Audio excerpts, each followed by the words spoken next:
शेतकरी चळवळीतील व्यक्ती त्या आपल्याला त्याच प्रकारे उत्तरं देणार आहेत. नंतर कामगार चळवळीतील व्यक्ती, त्यानंतर स्त्री चळवळीतील व्यक्ती, त्यानंतर पर्यावरण चळवळीतील व्यक्ती आणि त्याचबरोबर नंतर ग्राहक चळवळीतील व्यक्ती.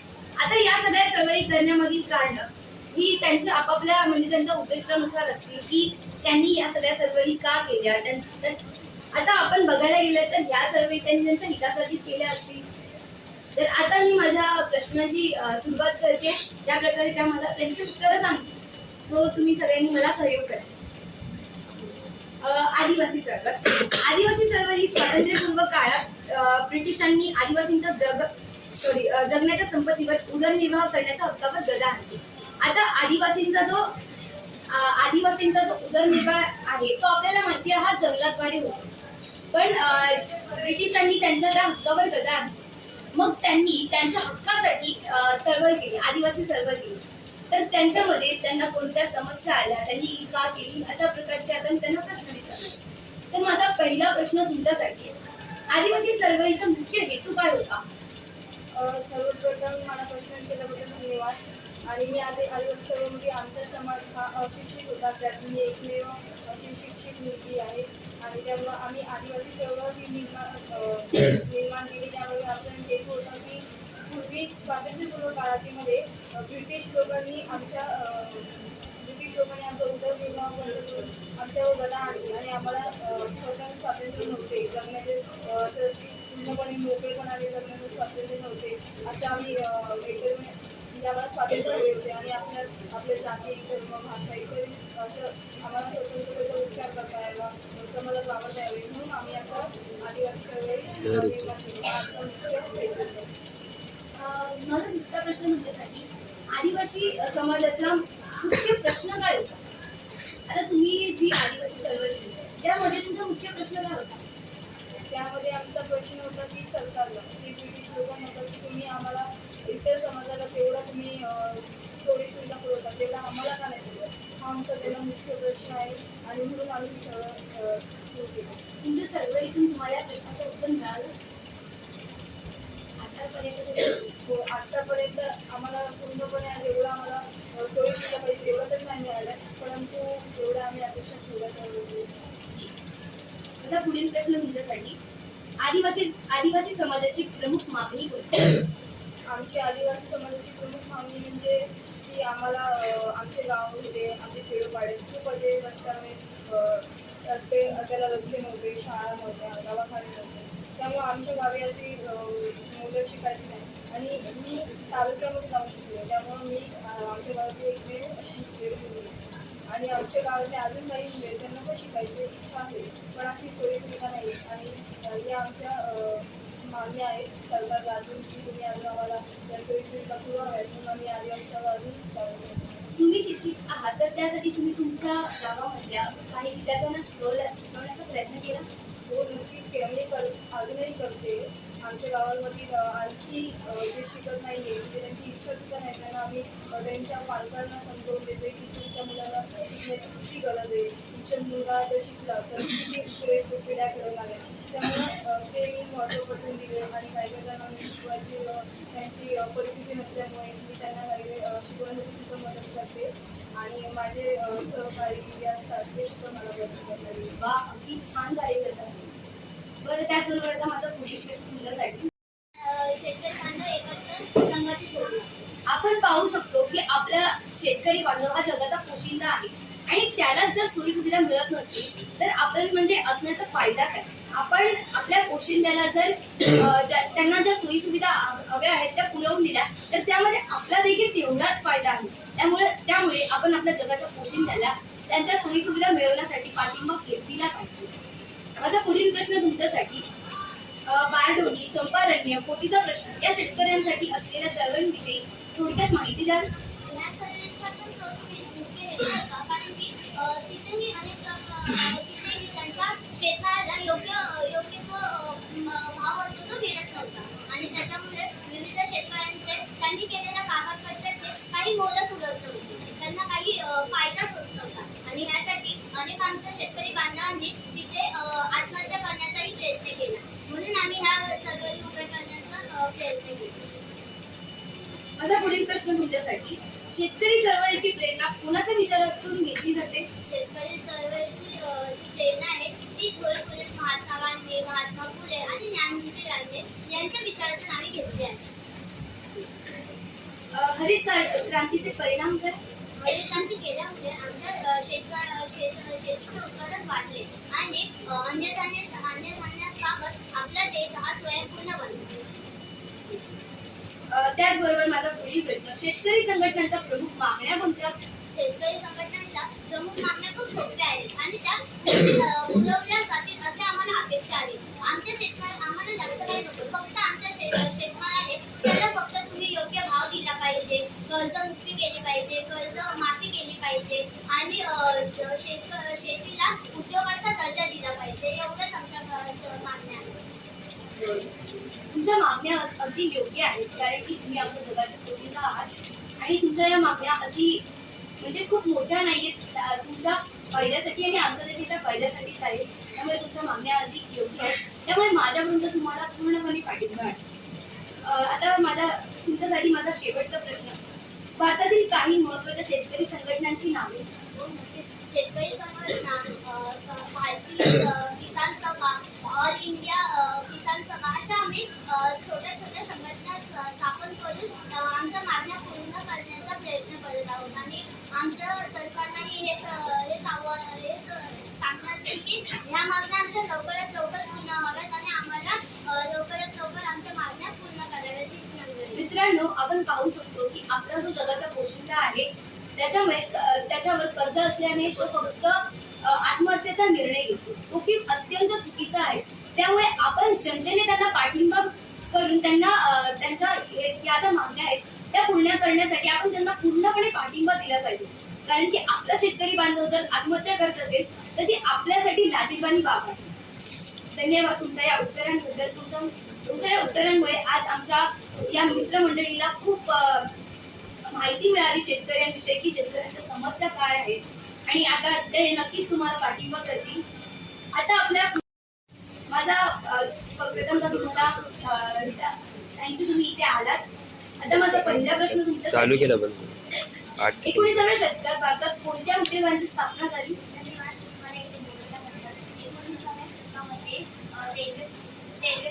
रेल्वे कंपन्या व कापडी गिरण्या या उद्योगांची सुरुवात झाली. 1899 मध्ये तुमच्या या रेल्वे कामगारांनी संप पुकारला होता, बरोबर? त्याचं कारण काय? कारण त्यांना मूलभूत गरजा म्हणजे ते करत होते ते काम, त्यांना बरोबर पैसा मिळत नव्हता, त्यांना म्हणजे कामाचं नियंत्रण नव्हतं, त्यांना म्हणजे दिवसभर काम करायला लागत होतं पण त्याला तितकं पगार नव्हता. तुमच्या चळवळीचा हेतू? तेच त्यांना बरोबर पैसा मिळत नव्हता, त्यांना आजार पण येत होता, कारण की नियंत्रण काम करत होते, पूर्ण दिवस काम करत होते. मग या चळवळीमुळे तुमच्या या प्रश्नाच्या उत्तरांना उत्तर मिळालं तुमच्याकडे? आता माझा पुढील प्रश्न तुमच्यासाठी, 1920 मध्ये कोणती संघटना स्थापन झाली व तिचे कार्य काय? All India trade union Congress या संघटनेची स्थापना झाली. त्या संघटनेचे कार्य काय? या संघटनेचे कार्य पुस्तक बंद करणार. माझा शेवटचा प्रश्न तुमच्यासाठी, कामगार चळवळी पुढील समस्या. कामगारांची समस्या बेरोजगारी आहे, डस्टर नाही नोकऱ्या त्यांनी गमावल्या, म्हणजे नियंत्रण काम करत होते त्यामुळे त्यांना आजार आपण पाहू शकतो की कामगार चळवळी म्हणजे आपले जे कामगार बांधव आहेत त्यांना योग्य प्रकारे रोजगार मिळत नव्हता, त्यामुळे झाला त्यांना बेरोजगारी आली. त्याचबरोबर त्यांनी सतत दिवसभर कार्य केल्यामुळे त्यांना अत्यंत आजार झाले. पण याचा जो त्यांनी म्हणजे ही जी चळवळ पुकारली होती त्यांना सोयीसुविधा मिळवण्यासाठी, त्या काही सोयीसुविधा मिळाल्या नाहीत तर त्यांना त्याचा दुष्परिणामच झाले. त्यामुळे आता इथेही माझं इतकंच म्हणणं आहे की आपले जे कामगार बांधव आहेत, शेतकरी बांधव आहेत, आदिवासी बांधव आहेत, त्यांच्या हितासाठी ते जर चळवळ करत असतील तर आपण जनतेने मिळून त्यांना सहकार्य करणे अत्यंत आवश्यक आहे. आता पुढील प्रश्न हा अत्यंत महत्त्वाचा प्रश्न आहे, तो म्हणजे स्त्री चळवळ.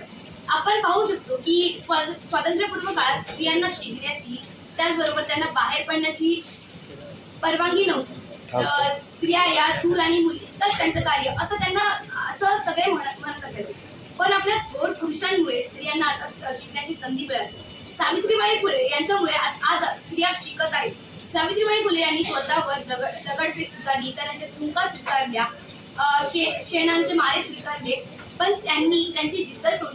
आता सावित्रीबाईंच्या मुली म्हणून वापरत आहोत, आपण शिकत आहोत. तर आपण आपल्या या थोर पुरुषांची, थोर स्त्रियांची हे उपकार आपल्यावर असलेले विसरता कामा नये. तर आता या स्त्री चळवळीतील एक अत्यंत महत्वाच्या व्यक्ती इथे बसल्या आहेत आणि त्यांच्यासाठी माझा पहिला प्रश्न, स्त्री चळवळीचा हेतू.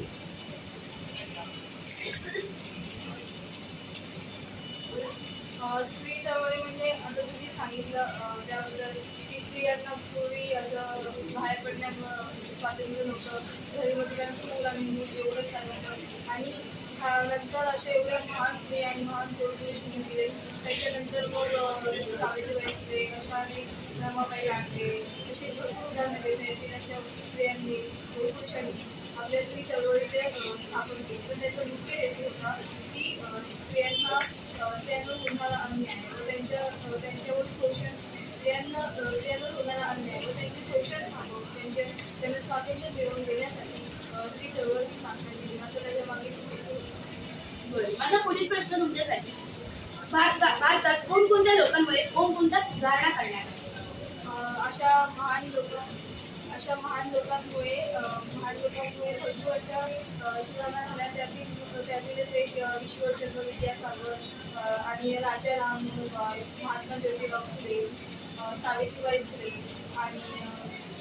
फुले त्यानंतर महर्षी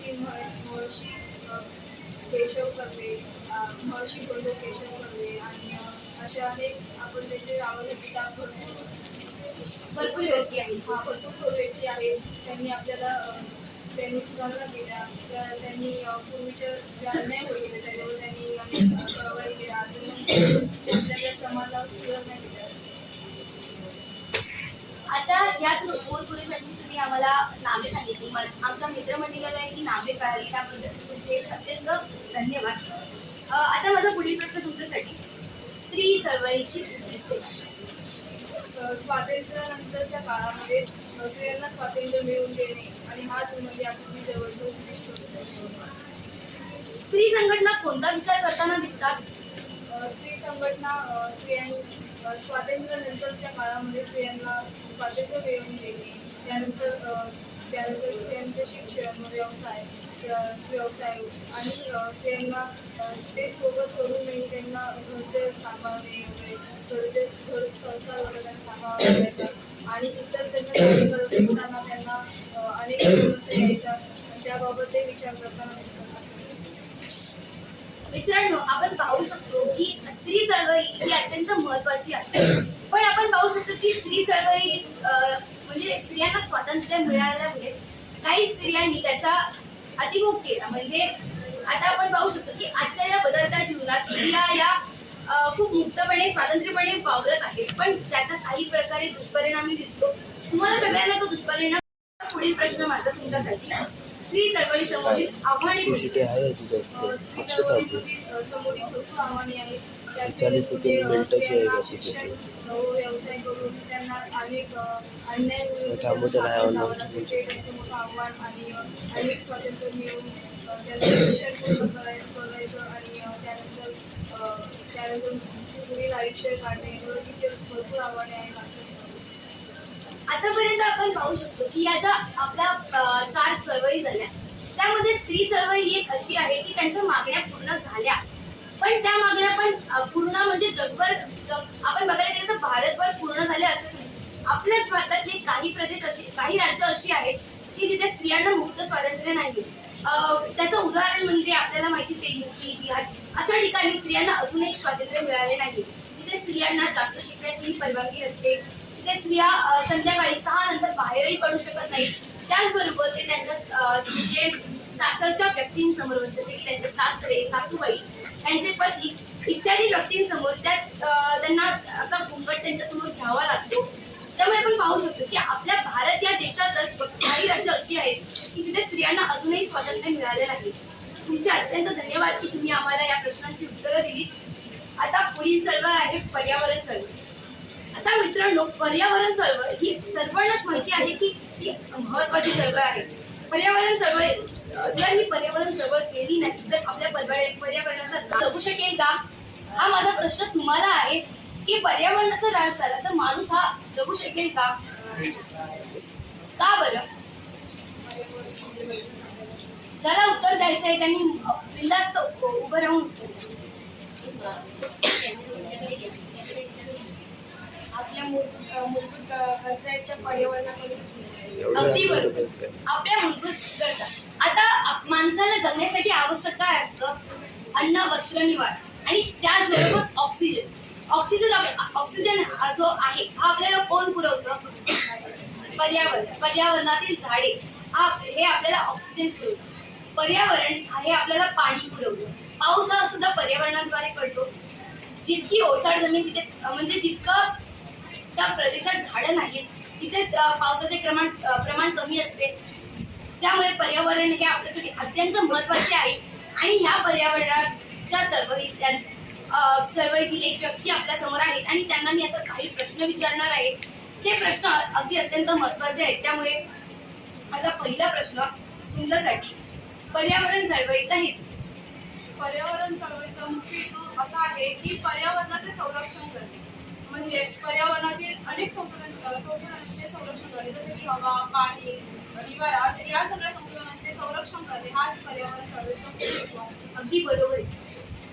माझा पुढील प्रश्न तुमच्यासाठी, भारताचे जलपुरुष या नावाने कोणाला ओळखले जाते? भारताचे जलपुरुष म्हणून डॉक्टर राजेंद्र सिंग यांना या नावाने ओळखले जाते. त्यांनी राजस्थान येथे मोठी जलक्रांती घडवून आणली आहे. माझा पुढील प्रश्न, राजेंद्र सिंग कोणत्या कार्यामुळे प्रसिद्ध झाले?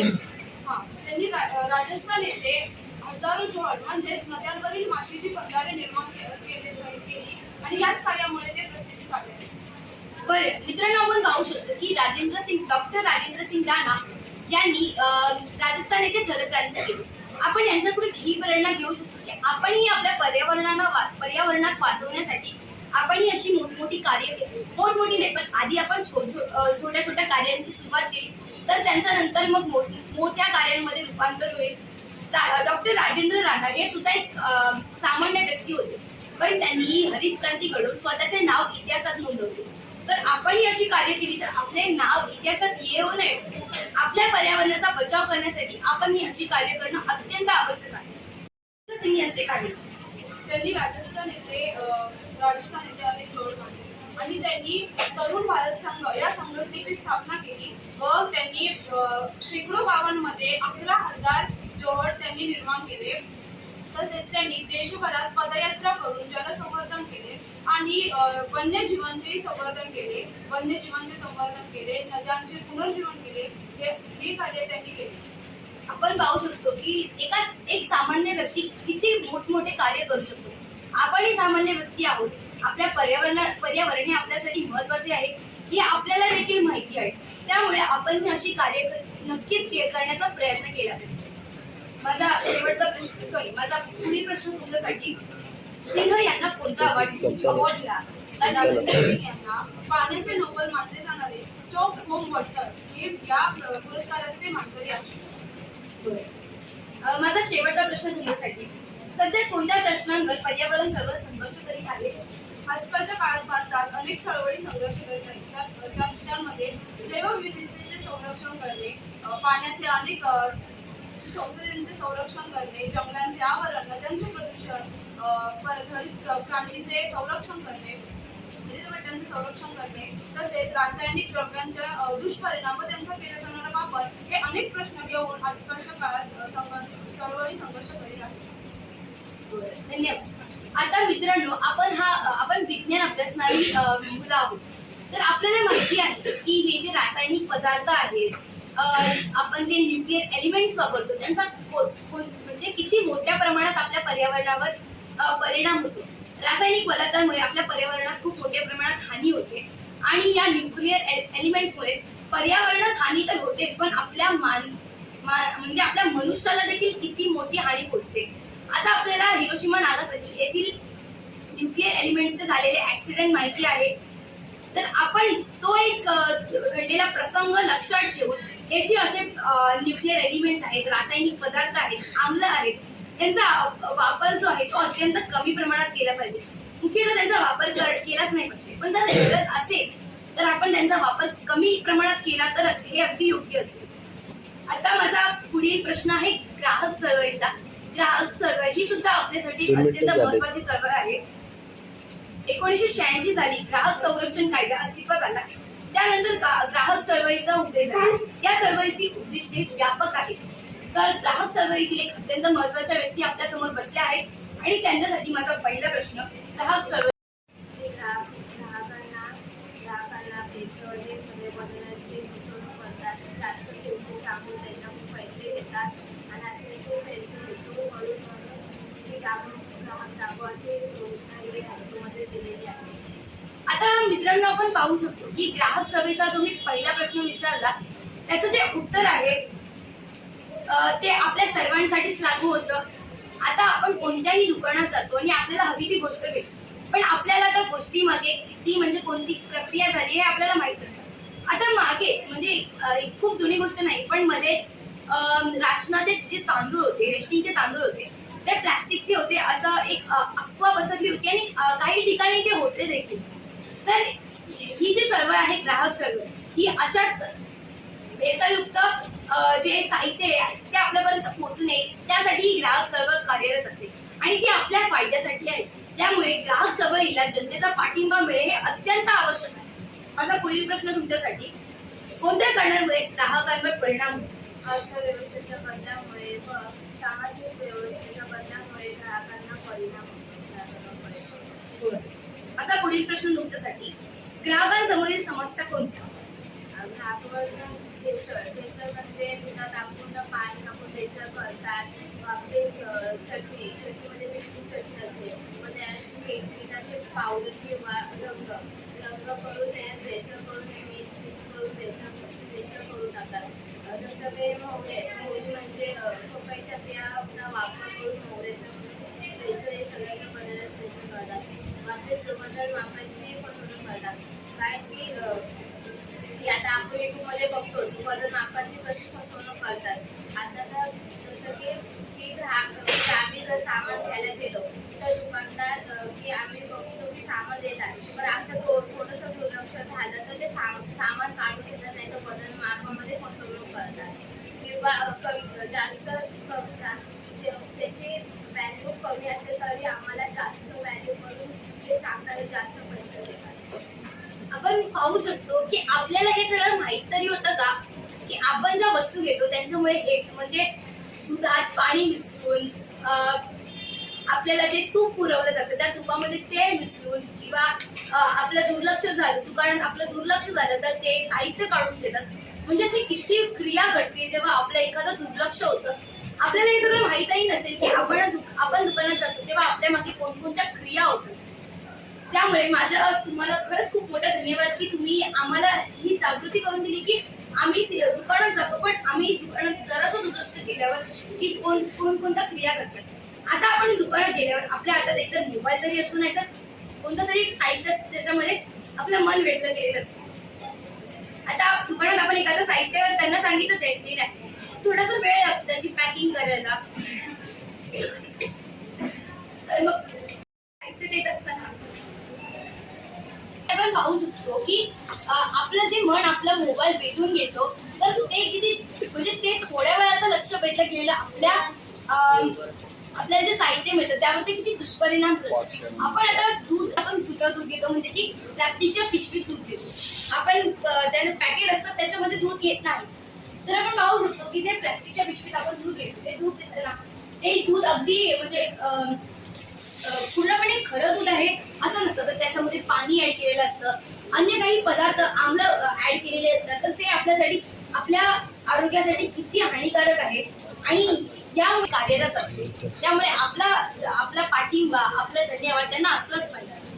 माझा शेवटचा प्रश्न तुमच्यासाठी 1980 नंतरच्या चळवळीला काय म्हटले जाते व ते का म्हटले जाते? 1980 नंतरच्या चळवळीला नवसाक्षर चळवळ काय त्याचे स्वरूप आधी चळवळीपेक्षा चांगले असते व ते